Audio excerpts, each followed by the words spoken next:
first model is what we call the Michigan model by von Braun in 1984. Well, it explained the strategic human resource that focus on the management. We have the professional groups and the new level labor force. So the main motive of the model was to align the formal structure of the organization, their new strategies and policies with the human resource system. So this helps to drive the strategic objectives of the organization in a better way. So here they saw the employees of the firm as a strategic resource to have a competitive advantage. So its elements includes first selection and then appraisal development and then after is the reward. So the model interlinks remuneration, assessment, development, and selections, which implies that there must be a horizontal alignment. So the drawback of this model is that it ignores situational factors such as the interest of the stakeholders and the notions of a strategic choice. So it only emphasizes on market, the performance, and the organization growth, and that is the focus of this model. Let's take a look on the Harvard model. It's called the map of the HRM territory. It is premised on the assumption that the issues that, like for example, the traditional personal management, and wherein they have to formulate the policies of the organization. We have the four policy choices, which are the employee influence, then human resource flow, the reward system, and the work system. So such consideration would lead to commitment and congruence and price effectiveness, leading within the long run to individual, of course, well-being. So organizational effectiveness and the societal well-being. It may be solved by considerations of the interests of all stakeholders and also the situational factors within the formulation of human resource policies. So on this model, it's very important to see this model as part of the welfare of everyone. Okay. The review of the Harvard model of the human resource management. On this model class, what we're looking here is the interest of the entire stakeholder. So who are those stakeholders? First, of course, the stakeholder includes the management, the employee groups, of course, the unions, and the community and the government. So in this kind of model of human resource class, there are some situations that usually happen. Can be a situation wherein it could be a negative situation or the positive situations. But that situation, if they analyze, if the human resource analyze the different situation, it's situational factors. That's why they come up with human resource policy choice. No, so like for example, the workforce. So what are those policy that is appropriate or commensurate with the workforce? The characteristic of the business, right? What are those policy with regards of their business strategy? What are those policies that commensurate for the business strategy? Usually those policy they handle it in the meeting, no? Some suggestions, and based on the conditions also, based on the management issues, so they are going to come up with a good policy. And then with the philosophy, like for example, for the mission and vision of the company, so what are those policies to achieve that? Or the labor market, or the union, what are those policies for a particular organization like unions? Or the task technology, the policy for the job description. So yun yung mga what we call this formulation of the policy is important for the human resource management. And once they apply already, once they have this policy, they have to apply this policy, and that's the time that they're gonna get an outcome out of this. So doon lang lumalabas class, with that policy, do they achieve the commitment of the employees, of the stakeholders, of the government? the community. So that's the time, no? If they can assess whether they have the competence, they achieve the competence, they achieve the congruence, or it is effective enough, no? Through the different costs, as it follows the effectivity or the how effective it is or the efficiency of that particular outcome, no? Of each policy that we have formulated. So, yun yung mga tinitingnan ng HR dyan, human resource. And if that outcome uh, provides a long-term consequences, no? For everyone again, for the individual, for the organization, for the well-being of the employee, for the society, of course, because we have the community, and for the well-being of the whole, no? The whole stakeholder. So, the long term would answer the consequence of the long term, or what we call the benefits of this long term outcome, should benefit all the stakeholders. And that goes again to the situational factors. If that situation would reflect into a long-term basis, no, for this policy formulation of the human resource. So, I hope na malinaw sa inyo that the human resource itself, this kind of model, ang pinaka-focus nila dito is for the interest of everyone, especially the stakeholder. And it's for the formulation of the policy. If this policy is appropriate, no, for the long-term consequences, and they have to assess the outcome of this policy, or else they have to revise and revisit again the policy, and if there's any change that needs to be changed, or what we call the revision, and then they have to do revisions. So that's the model. Another human resource management model was developed by David Gast. So in 1997, that is why it is called the Gast model, and claims to be much superior to the other models. Why? Because the details will justify the claim. So this model claims that the HR manager has specific strategies to begin with. So, which demands certain practices, and when executed, will result in outcomes. So, class, these outcomes include behavioral performance. Okay, that is performance related, and there will be a financial rewards on this model. So, and this kind of model, it emphasizes the logical sequence of that six components. What are those?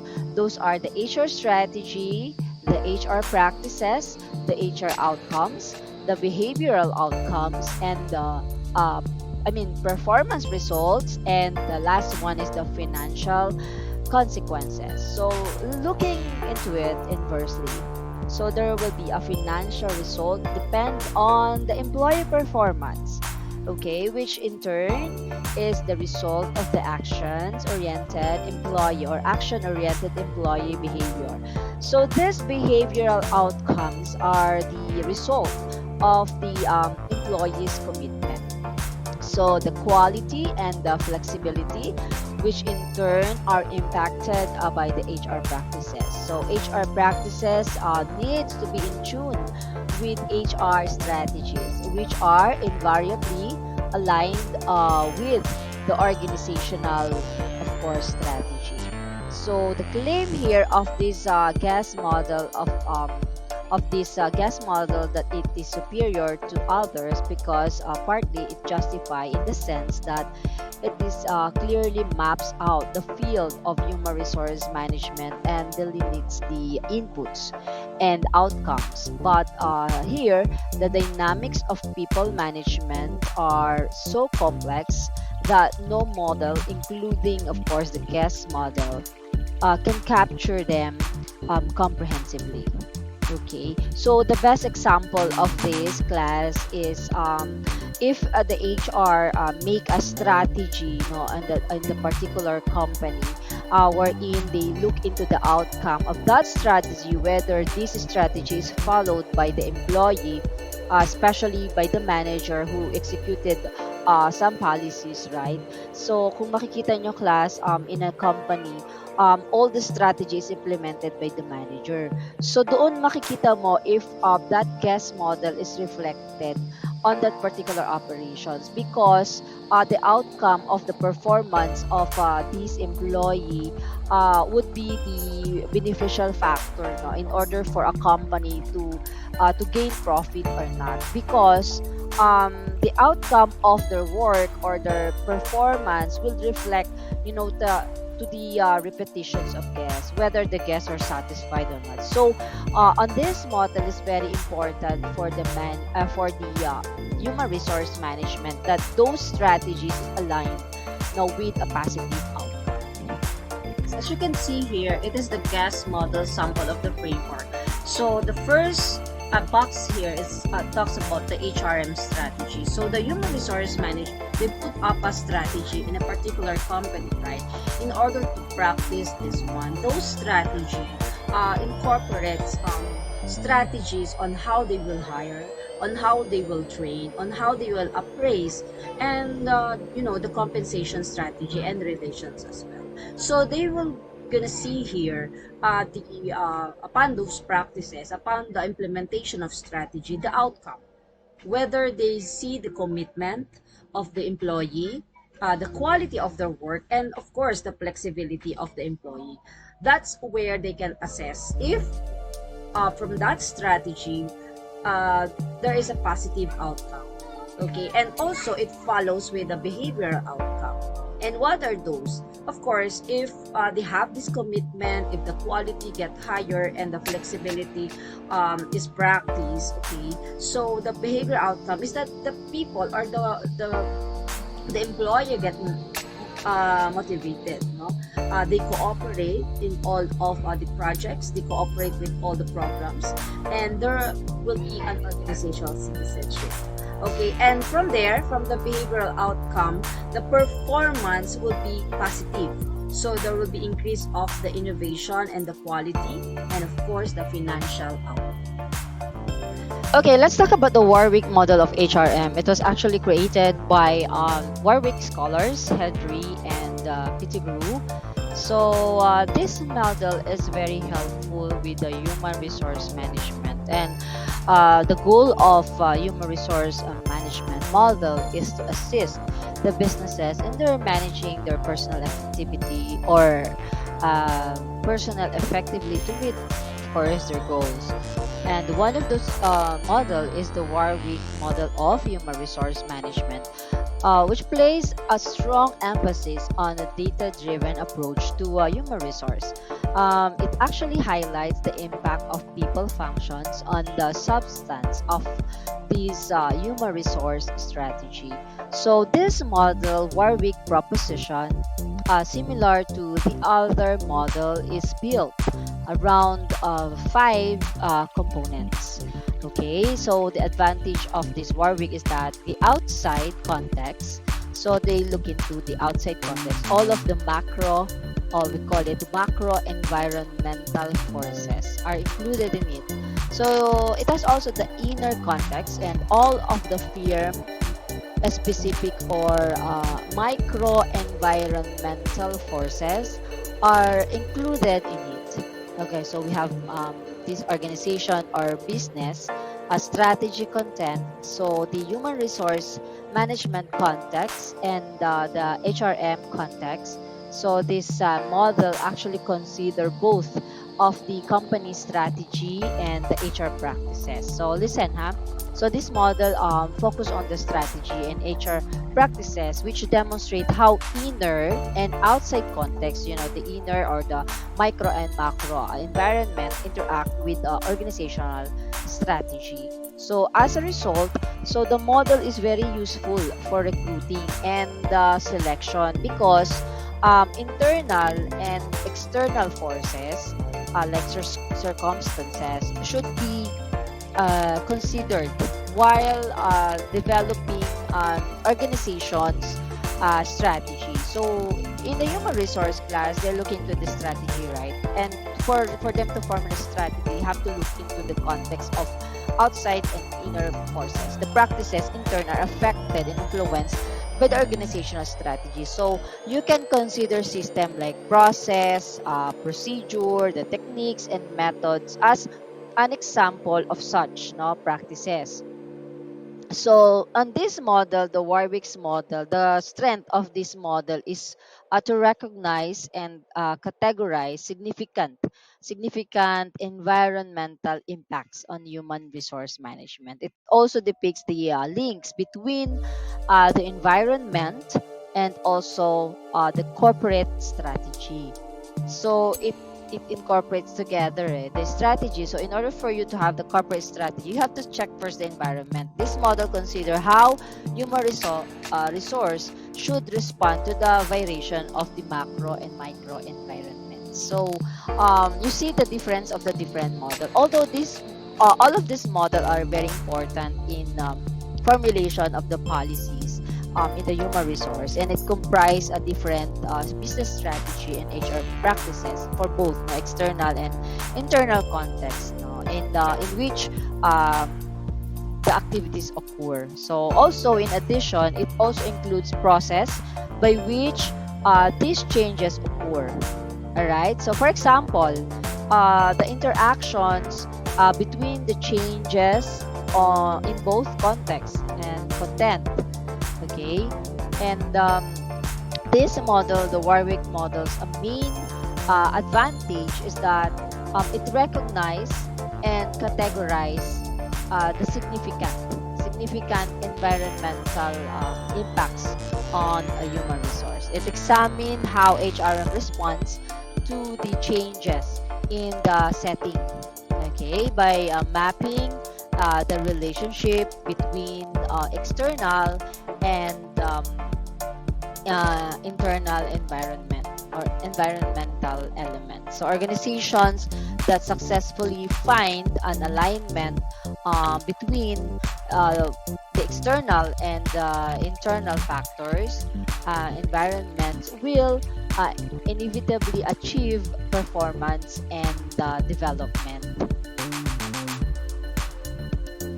So let's take a look here on the Warwick model. As you can see there on this box, we have the outer context. So what are those outer contexts or the outside forces or the environment, outer environment wherein it affects the human resource management human resource management policies. So the first one is the socioeconomic status. So within the area of the company, we have to consider also, or the human resource must consider the socioeconomic status in order for them to come up with the good policies. No? They have to check also the technicalities, of course, the legalities, no, on especially on that particular area. What are the do's and don'ts? And the legal matters, no, that they need to consider. So from that area within the company premises, and how competitive the area is. So that's the outer context. So the arrow or next arrow